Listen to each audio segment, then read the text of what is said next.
Welcome back to my channel. चला मैत्रिणींनो, आज बनवूया आपण भरल्या वांग्याची भाजी। साहित्य पाहून घेऊ। वांगे 4 काप करून घ्यायचे। अशा प्रकारे याला 4 काप देऊन घ्यायचे। मिठाच्या पाण्यात टाकलेले आहेत। दुसरं साहित्य पाहूया। शेंगदाण्याचं कूट आहे, भाजलेले शेंगदाणे, कांदा, टोमॅटो, कढीपत्ता, कोथिंबीर। चला आता आपल्या भरल्या वांग्यासाठी एक वाटण तयार करू आपण। भाजलेले शेंगदाणे, हळद, मिरची पावडर, 2 चमचे मिरची पावडर, गरम मसाला, मीठ, आलं लसूणची पेस्ट याच्यातच टाकून घ्यायची। त्यात टाकायची थोडीशी कोथिंबीर। चला आता एक वाटण तयार करून घेऊ आपण। वाटण तयार आहे। आता मिक्सर मधून आपण सगळं मसाला वाटून घेतलेला आहे। आता वांग्यामध्ये आपण भरून घेऊ। अशा प्रकारे सगळे वांगे भरून घ्यायचे। बघा, वांग्यामध्ये अशा प्रकारे आपण मसाला भरून घेतला आहे। सगळे वांगे भरून झाले।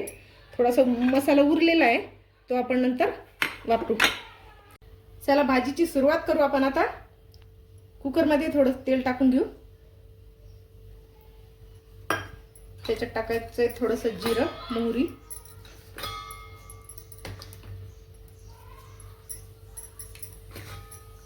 थोडासा हिंग, त्याच्यानंतर घालायचा एक कांदा कापून घेतलेला।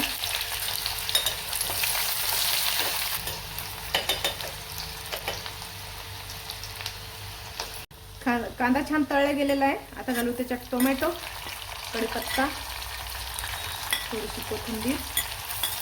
वाटणात कोथिंबीर घातलेली तरी पण थोडीशी घालायची। आता घालूया राहिलेलं वाटण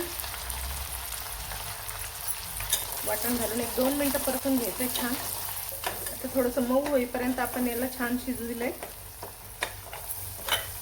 आता याच्यात घालूया भरलेलं वांग। सगळे वांगे टाकून घ्यायचे।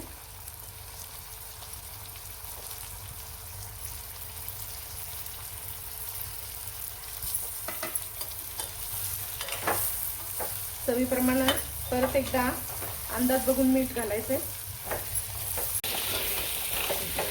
एक 5 मिनिटं वांगे छान आपण मसाल्यामध्ये परतून घेतलेले आहे।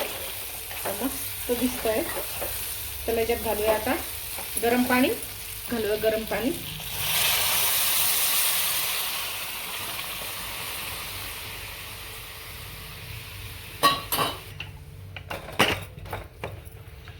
फक्त एकच शिट्टी द्यायची आहे, कारण वांग्याला शिजायला जास्त वेळ लागत नाही।